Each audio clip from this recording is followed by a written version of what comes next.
Hey sisters, welcome to another inspiring episode of Sisters Roundtable.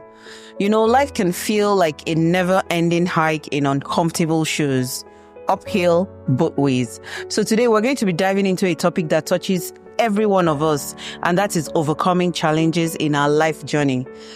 Today, I'm joined by two amazing women, Sister Lanie and Sister Lanimer. And together we'll be talking about, we'll be sharing insights, stories, practical tips on how to navigate the storms and emerge stronger.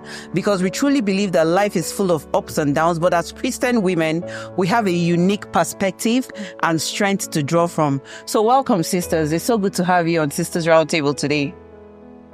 Good evening, Pastora, and we are very thankful, grateful that we are joining you in your podcast. Hello, hi, Pastor, and hello, everyone. Thank you for having us. Welcome, sisters.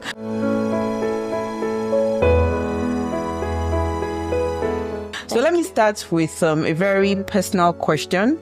And I would ask that, what are some of the common challenges that you have faced in your journey? Maybe I start with you, Lanie. Yeah, for me, Pastor, is one thing is money, finances, and of course worries and fear. Fears about what? Yeah, it's actually like, you know, when we are working abroad in other country, and my parents is in Philippines, so. For me, I always had the fear that, because they are already old at this time, and they always get sick. And, sometimes when you are not around and then you didn't know how they feel, even though nowadays there's a social media, you can talk to them through video call, but then still I have the fear whenever I receive a call, I don't want to answer it.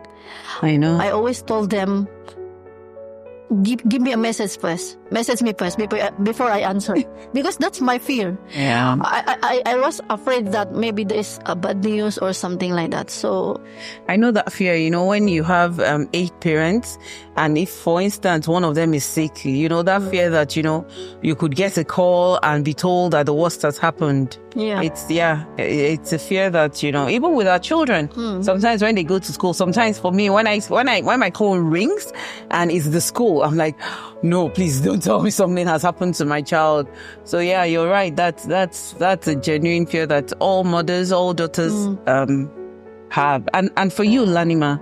For me, I can say health, work stress, and finance also. Okay. I think finances cuts across almost every woman these days, because you want to be financially stable. Thank you so much. So, Lanie, how has your faith in Christ helped you to overcome some of the most difficult challenges in your life? Yeah, actually, I start with telling you the story of my experience. When I was single, I have, when I go to other country, I go out abroad at the age of 19. So I was very young and very innocent, I think. And when I go to that country, they don't allow Bible, which is, as a Christian, because I want it to have a Bible with me. So I had the Bible all the time, but then I keep it, in my pocket, so that country, they might not confiscate that Bible. So when I was there, I worked as a domestic helper. On the first week, I was taught that my boss was so good. So I didn't know that later on, they became, they don't even give me a good food.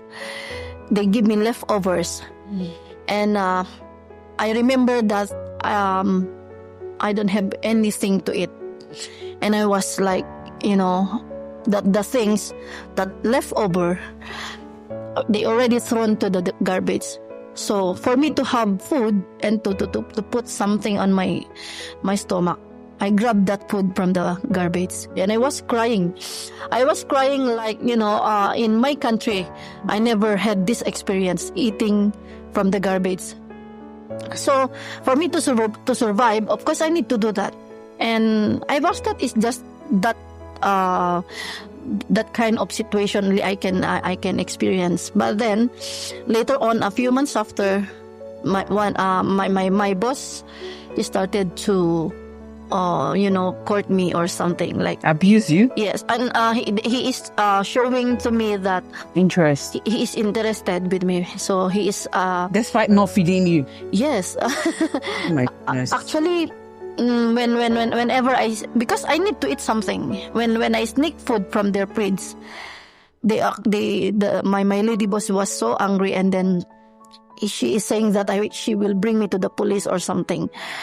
And I was not just that one. Then I was praying that, Lord, okay, I can handle it. Maybe later on they will become good to me. And then I was thought that that's it. But then again, the husband is trying to assault me. But then he offered me a money, which is I refused it. But then God gave me wisdom that maybe I should trick him something. I need to trick him, because otherwise maybe he will going to force me. So what I did was like he is going to his work, and he is asking me, and he is trying to give me money just to convince me to be his girlfriend or whatever, because he thought that maybe because of he is trying to get me or to convince me. Maybe he thought that I was like the other girls outside there. So what I did was like, okay, maybe later on you just go to your workplace, and then we will talk later on. I just say like that. I just said like that to him, and then he go. So, but then that time I was praying like, Lord, if you allow me to escape or to run away, please give me a way. And then after, of course, my boss go already. Then I was trying to check a door which is open, because normally they close every door, every gate. They don't allow me to go out whenever they are not around. So at that time, by God's grace, that one door is open at the back. So I find a way to sneak it. What I did was I get my passport, because my passport they keep in one drawer, which is I can go to their room, because every time that I go and clean, I saw my passport there. So whenever I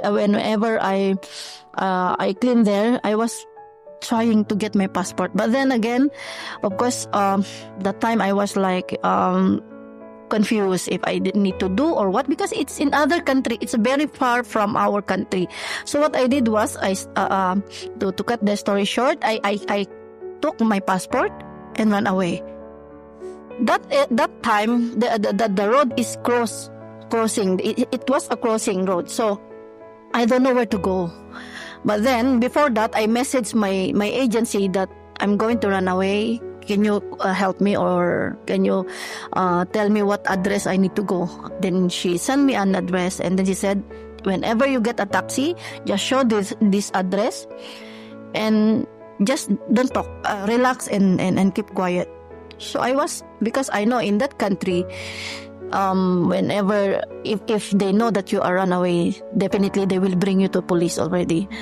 Yeah, it's really because it was like, it's not that open yet that time, during our time. So when I reached the agent, of course I need to go to embassy, because if my boss will know that my agency will keep me, and my boss will sue them as well. So I go to embassy. They bring me to embassy. They told me to tell this story. I just ran away. I saw a Filipina, and she bring me to this embassy. But then again, when I met all the Filipina there, they told me that for you, no need to go back. I told you, this country, if you go back, they will abuse you. Because I was taught that I was I mean, I was taught we are 30, 20 inside there. But no, it's 300 Philippine women's there inside. And there's a lot of cases. Some is maltreatment, some is non-salary, some is sexual harassment. Most of them is sexual harassment. That's the worst that I experienced there. But then again, inside there, as a Christian, as we grew up as a Christian, I met some of Filipino community, and then all of them are Christians as well. Of course, we are praying. Because your battle is only you and God alone. So what I did was like praying, Lord, give me a hope, give me a way to go home, because whenever the day that you stay there, it costs $45 US.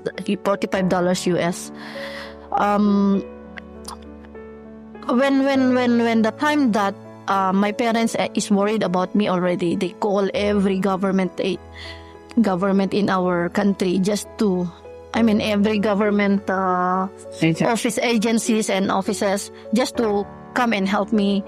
But then again, of course, we didn't get from there. By prayer, my boss came to embassy and asked me to, I will buy her ticket, then send her home. The good thing there is because I think my boss doesn't want, because the consul asked me to go to family protective to fight for my boss. They are going to ask me why you ran away. Then I'm going to tell the story. The story, and your boss didn't want that. My boss doesn't want that. So you quickly wanted to just buy the ticket so you can leave. Yes. Then thank God. I know God has a purpose. That's why I'm here now. Yeah. That's an amazing story. I think God really, really came through for you. The same person who tried to abuse you was now the same person who bought you your tickets. Wow, awesome. And Sister Lanimer, do you have a story that you can share with us, and of when you have undergone a challenge, and how did you overcome it? Yeah, I have so many challenges. I have faced challenges and fought. But the most significant one is my employment here in Brunei. When my boss, this was happened when my boss upgraded my quota, my position. So when you upgrade your position, you have to go back. So when you are in Philippines, so I have to go back to my country of origin. So when I'm in Philippines, I have to process. I will starting again. So one is to have the medical again. So when I went for a medical, then when the medical result came out, so happened that they found again the fibrosis in my lungs. That's still there. So means it's not fit to work. So when I came out from the clinic, there are worries, fear. Then I pray, but it looks like it's in the air only. Then plans in my mind pop up. Then I still keep on praying, but praying, but maybe because of so many in your thoughts, so it feels. I felt that one that it's only in the air. So I discussed with Dennis. Because who is Dennis? I discussed to my husband Dennis that this is what happened, and I think I have no way to go but to come back. But I still need to come back because of. At this time, your husband was in that country or with you at your home country. My husband Dennis is here in Brunei, so I'm in the Philippines. So I called up Dennis, my husband, then I discussed about him that this is what happened. I think I need to cancel my employment because I have no way to come because it's not fit to work. But in my heart, it's different. I felt different in my heart from my mind, the plans that I have. It says in my heart that you have to go back, but my mind says it's impossible because it's not fit to work. So I keep on praying. My prayer becomes a song. my praying becomes like personal. That's I feel that I didn't plan to do that one, but it comes out on my mouth that praying, praising, and declaring and acknowledging how God is good in our life. That time is I'm not that deep in God. My relationship is not really that very deep yet, but I know that God loves me. Yeah. Then my husband said, okay. So I talked to him that you go to my boss and tell him that we just cancel my employment. Then after that one, I went to rebook my ticket. I don't know why I rebooked. Maybe I need to maximize the usage of my ticket for 1 month. I went to rebook my ticket. The place before of RBA is from Makati to Paseo. I think that was almost 2 kilometers. So as I walk, I just keep on praying, praising, declaring. I don't know. The prayer become a songs again. Then I hear a small, still audible voice of the Lord. He said, "Why worry? I will not leave you. I will not forsake you." Wow. I didn't ask anything. I turned my way and look for payphone. Because in Makati, you cannot just simply go and have the payphone. You have to look for the convenience. When I found that it's 7-Eleven, I directly dialed Dennis. Then Dennis told me, I'm here. Dennis, my husband, is already in my boss' office talking to him at that same time. At that same time. Then my boss is angry already, thinking that I am like, what Lanimer doing in Philippines? I'm enjoying only. It's already more than 2 weeks. So I spoke to my boss and sir, it's like, you come now as a...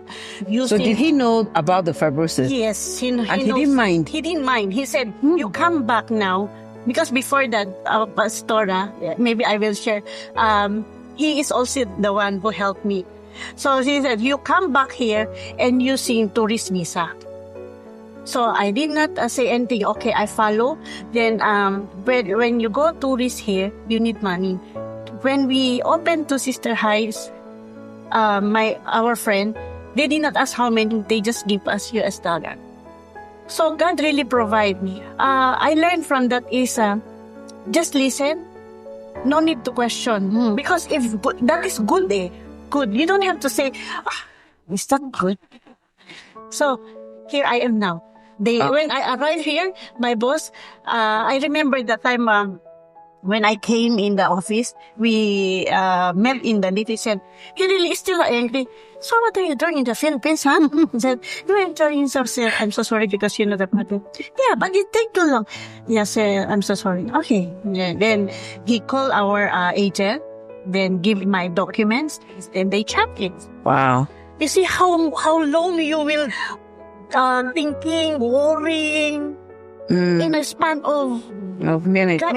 Yes. God make it online. God is an amazing God, viewers, and He always comes through for His children. Always does. I'm so grateful to for you to be sharing that testimony with us today. And how tight we walk this path. Hi sisters, here's an engaging and fun challenge just for you. Each square has a unique, faith-based or reflective task. The goal is to complete a bingo by doing 5 tasks in a row, vertically, horizontally or diagonally over the next week. You can share your bingo wins on social media, tagging the podcast and adding stories or reflections from your experience. To get started, download the bingo sheet using the link in the description. Let's make this week one of growth, reflection and connection.